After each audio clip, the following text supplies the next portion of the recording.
pad jopiny ang'eni pad jopiny moko pod biro ma e kaunti ma Siaya kami wuoke Oscar mar mondo mwa winji yane nikech jo Siaya be nitiere Kisumu kawuono kar kacha achiel kachiel limbe ni dipo ni pesa nikech non ka kod PS mochung'ne weche mag owelni matindo tindo ma bende ochung'ne nyota ni wacho ni ma en pesa manowuok kacha World Bank wano kacha World Bank ochiwo pesa mapod waneno sani tiyo kaka campaign en yiero duok Ruto mar ariyo oganda rito duok Yesu mar ariyo duok Ruto mar ariyo ka goro en tiyo gi pesa mar nyota ni koso.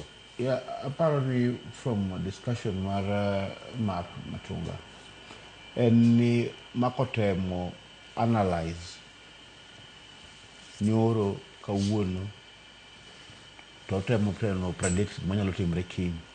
True to fact and ni sama Ruto neno ka otelo there was a problem in government. Problem mar government ni deni mar Kenya nochopo kama koro chal kaguma idhi lornwa kata mana ok wanyal kopa deni moko kendo. Ba gin kod the experts mbadi at least ne gibiro gi strategy kod ideas moko to stabilize everything including the dollar mamako wacho ni. To kendo iwacho ni problem ma wasebedo go makro wacho ni ikoro kech onge. But I think it's a bit of contradiction. Nikech okonya wacho ni kech onge to pesa onge mfuku japiny. Keche nengo mar ngima ni malo.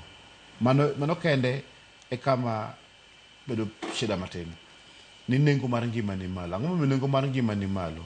Nitie interventions moko monego bed ni timo mondo reduce nengo mar ngima. One of the problems man go en gimiluongo ni domestic borrowing. Ni sirkal holo hola magitiyogo e local banks man go ka iluongo domestic borrowing. Nikech pesa mara kod mari kikete bank to sirkal kodhi ohole chal gima revolve to kendo problem ma koholo kacha to miyo cost bank ka kod mondo mi loan kod an kod joma tatu ni mondo nyiewo matatu invest go mondo yud pesa fuke to onona fadhali omi sirkal gowi nikech en sure ni sirkal to dhi chule as opposed to local investors.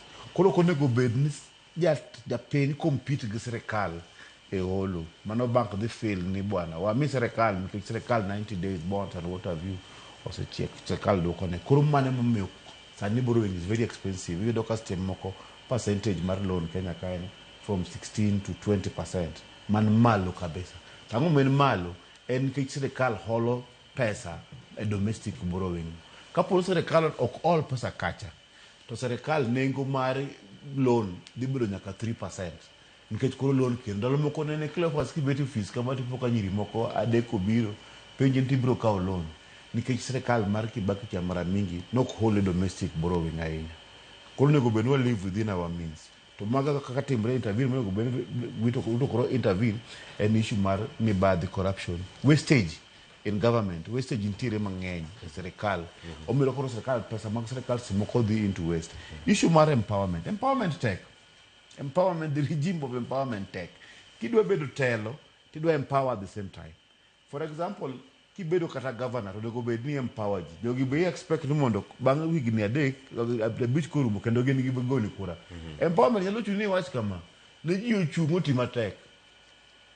Nikoro wakelo fertilizer yes. Tube nyaka wuog matek mondo chung' matek mondo puri. Eka koro wati kod seeds mukelo gi fertilizer. Mano empowerment. To stem moko nyalo bet very unpopular. Tigo jinjo timata gi nyocha na pana in nitewe si mitelo mewa mama nono. Nikoro kibernowa. Koro empowerment kelo ka shida nikech moko ang ni ngecho pinya dier.